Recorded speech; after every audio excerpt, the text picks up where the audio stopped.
With the decade almost coming to an end and a new skill on the horizon, I decided it would be the perfect time to give a serious critique / re-review RuneScape 3.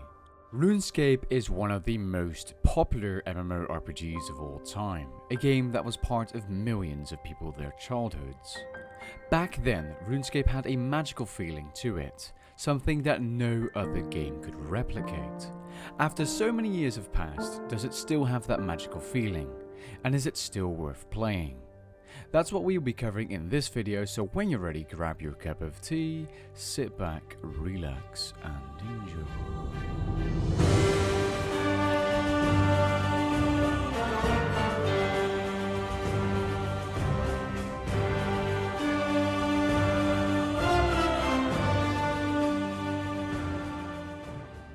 RuneScape 3 is the third iteration of RuneScape, released on July 2013 following the Evolution of Combat update.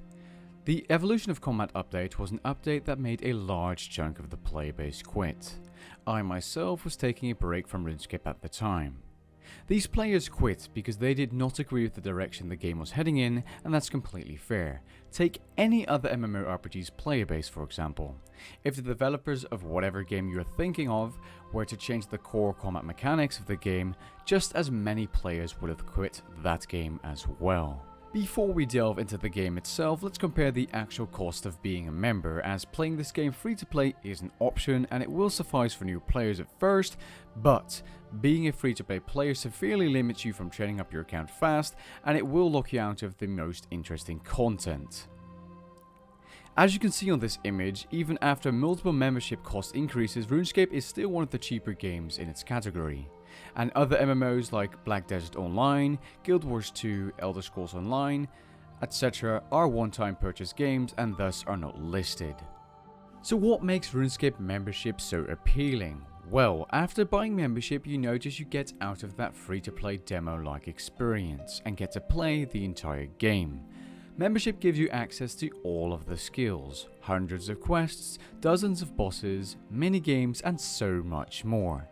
Describing the amount of content there is to do is extremely difficult as RuneScape has so much content. However, by having so much content, only a small part of all of this content will stay relevant, which leads me to one of my biggest complaints with RuneScape, the separation of content. Now, I just said that RuneScape is filled with fun skills, quests, minigames, bosses and creatures to slay, and all of this can be very fun, and it will be very fun especially in the early to mid game, but it's only when you get to the high to end game that you notice issues start to arise.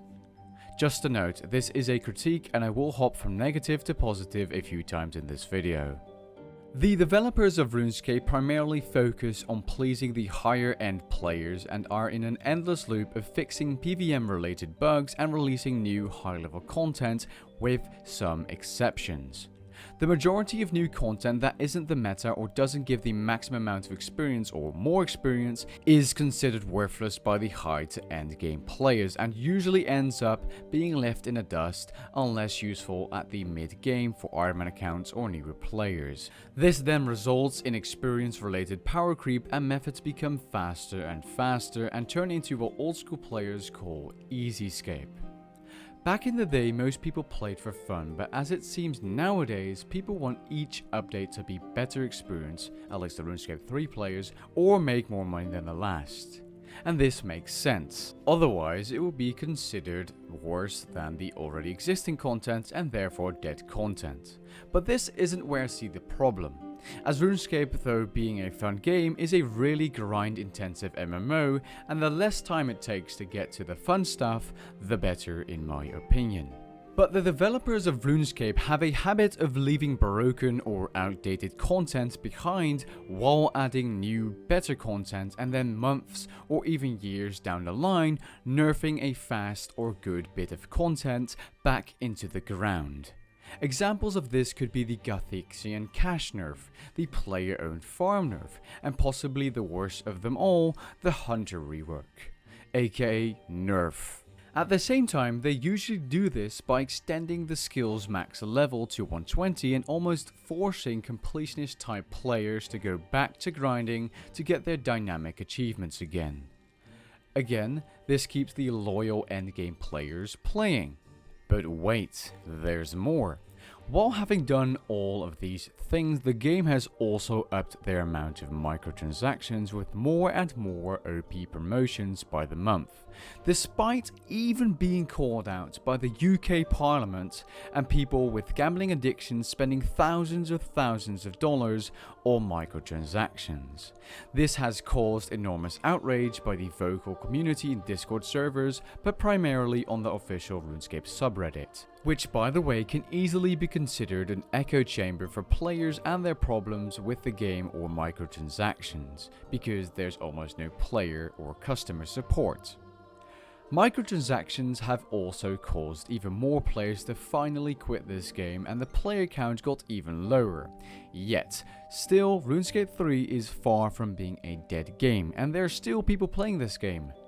But why? Despite a lot of backlash, there are still a lot of players playing RuneScape 3 and sticking around.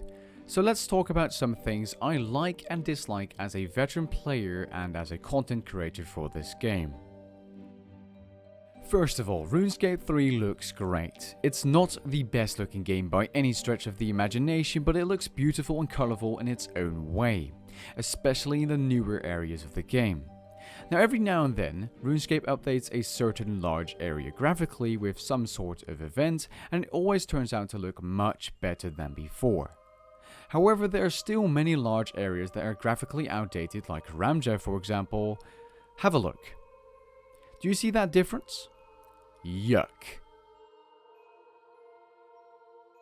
When you stroll around these vast lands of Gilonor, aka RuneScape, the soundtracks for each area are absolutely brilliant. Almost all the soundtracks in RuneScape fit the scenery and are actually what you expect them to be. Have a listen to some of my favorites.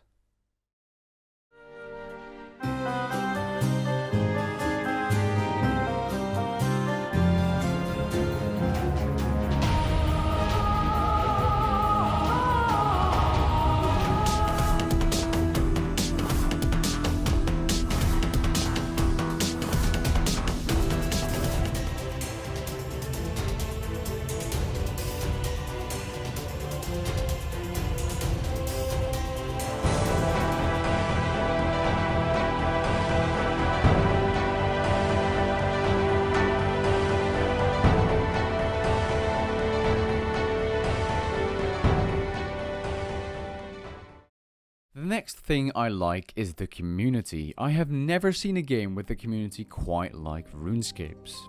If a player is in a public area and asks for help, or there's a new player on the RuneScape subreddit asking for tips, it's unbelievable how many people shoot to help that person. Every now and then I see something wholesome and it just reminds me how nice this community can be. Even a casual conversation at the Grand Exchange, which is a trading center in RuneScape, can turn into a long-lasting online friendship. It's truly amazing. Though I must say that there is a small minority of very toxic people out there as well, including scammers and lurers. But I'm pretty certain you have these types of people in every online game. Okay, here's the big one: combat. Today RuneScape 3 combat is completely different to what EOC was when it was first released. Despite EOC being a controversial update, I think it was a very good choice to keep the game modern.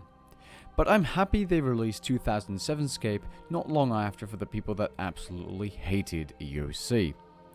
A lot of things have changed since EOC, and for that reason I think combat in RuneScape has a slightly steep learning curve. That learning curve is made slightly lower due to the possibility of Revolution combat mode, which automatically activates abilities for you. But to maximize control over the combat system, and if you want to do insane damage, manual is the way to go. Full manual with various invention switches and possibly even 4-ticking has a very steep learning curve and is definitely not easy. But when has combat in any MMO been easy? You will always have to get used to combat, and once you do, it is really fun. Now for those of you watching that have not played RuneScape and are interested in RuneScape for the PvP content, I do not want to disappoint you, but you will not find a large amount of PvP content in this game. You can definitely PvP, and there's various ways of doing so. The main way being in the wilderness during warbands when it's actually populated. But most of the time you will not find many interesting fights. I mean, you'll get some retaliation if you end up attacking random people killing monsters or skilling in the wilderness, but most people will not put up an interesting fight.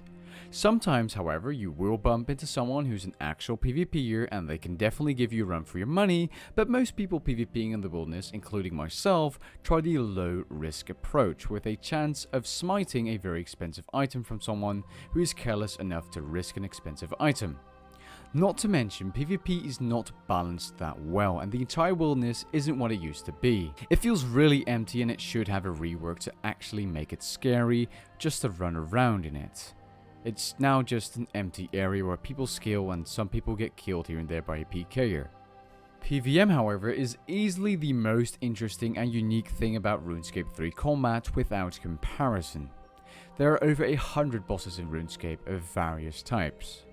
You have bosses that deal damage with no real mechanics like Bandos or King Black Dragon, bosses that have some sort of mechanics like Vindictor or the Magister, to dungeons with trash mobs and multiple bosses with mechanics inside, to group bosses with heavy mechanics, and raids. Learning these bosses can be great fun, especially if you're doing it with friends, and that brings me back to the community being awesome. I will note though, to get into some of the higher tier bosses like Angel of Death or Solak, or even raids, it can be quite difficult, as most groups have high requirements with the exception of Raids FC.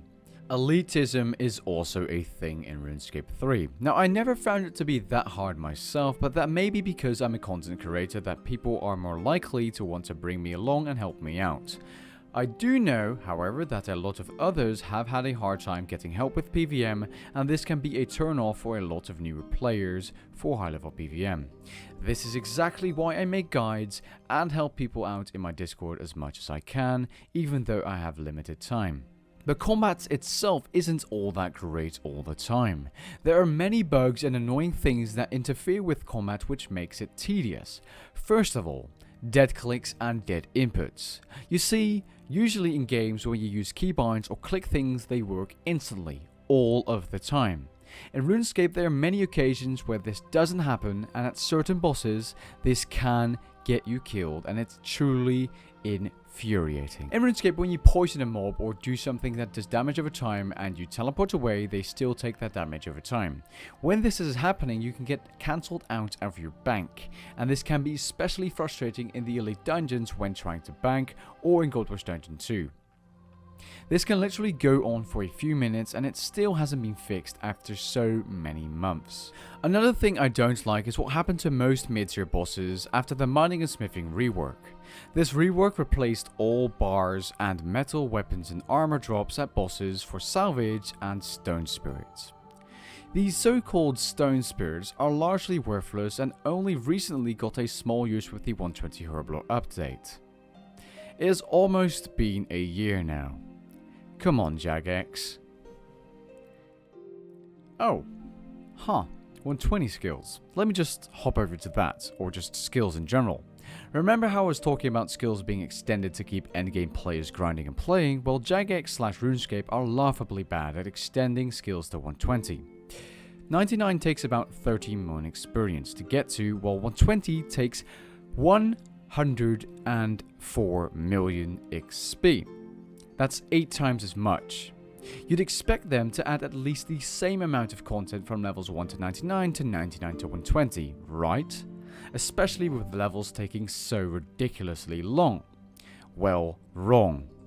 120 Slayer, Hunter, Herblore, and Farming were extended to very poor standards. 120 Slayer now has 17 extra creatures post 99, just as an example. When Slayer was extended to 120 back in 2017, yes, 2017, there were even less creatures. Another example, 120 Herblore. They just added a few new potions that shared a cooldown with an already existing potion, and most were completely dead content on release. What? Now, I've said this in so many videos, but Jagex needs to just rework skills and stick to 99 instead. Polish the game instead. Come on, people have jobs, people have school, people have lives to live. We do not have time to grind the same skill for 8 times as long just to get access to one stupid little potion. They did a perfect job with the mining and smithing rework, apart from the PVM drop table rework. Why not just rework a lame skill like agility or construction levels 1 to 99 instead? I mean, those skills literally make you click very slowly for 100 plus hours, or alternatively with construction, click super fast for 15 hours to get to 99. Yes, literally just clicking the same thing over and over. Where's the fun in that? Apart from the achievement factor, of course. I even made a video covering the player-owned house, the place where you train construction, and use the very few benefits it has, which I will link in the card section of the video. Spoiler, it's a buggy, outdated mess, and construction truly sucks. Now, Jagex or Runescape isn't all bad. They've actually been trying to polish the game for the mobile release, because that is what they should be doing if they want to see newer players sticking around. When they nerfed Hunter with the rework, they did actually add a fresh way of training called Big Game Hunter, which is basically skilling bossing, and it was definitely a nice touch. There should be a PVM hub coming as well, which is going to take the forced grind out of players going for max cape purely for the boss portal, which will be rather nice as well. They are even working on some sort of a movement rework that will make the game look much smoother when you're moving around, and by the time this video is released, it might already be in the live game, as it would be released in December. They've been pushing towards mobile for a while now, which should have been released in the winter of 2017. Yeah. Whatever, right?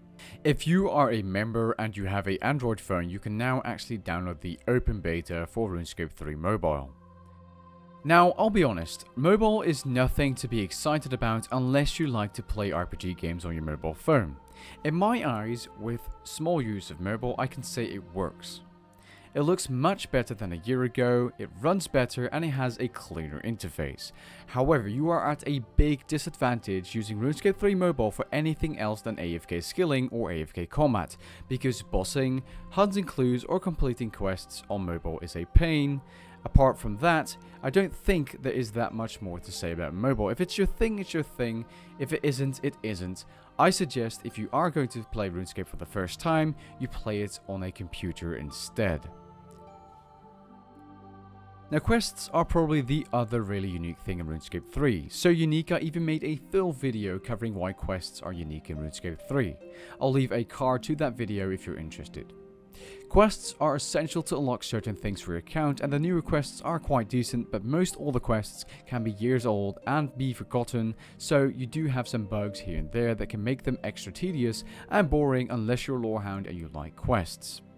Again, I don't really like the fact that you have to do quests to unlock certain things, but it is the way RuneScape is. Now, I think by saying that, I've covered most of the points I personally wanted to cover, even though I'm pretty sure I've missed something important. Given the age of this game and how many things have happened in just the past year, I think I've done a pretty good job of stating my opinion on the game as of right now, and giving some suggestions on how they could do it better. Now let's answer the question. Is RuneScape 3 worth playing, and does it still have that magical feeling? No. No matter how much it saddens me to say this, RuneScape does not have that magical feeling anymore. It has evolved a long way from the game we all used to play in our childhoods. Despite not having that magical feeling, RuneScape is a fun game and a truly unique game, unlike any other. If you used to play RuneScape and are thinking of making a return, please consider doing so, as RuneScape has a lot of fresh content for you to explore. Yes, RuneScape 3 is worth playing. I will say though that RuneScape is a game that can get you addicted to gaining wealth or experience, and it can lead to unhealthy habits or you burning out after reaching your goal, a common occurrence with players that have just maxed. And with that being said, that is pretty much the end of this video. If there's anything you want to say about RuneScape or this video, please leave a comment down below, and if you enjoyed, leave a like. And I would like to thank you guys for watching, and I'll catch you later. Peace.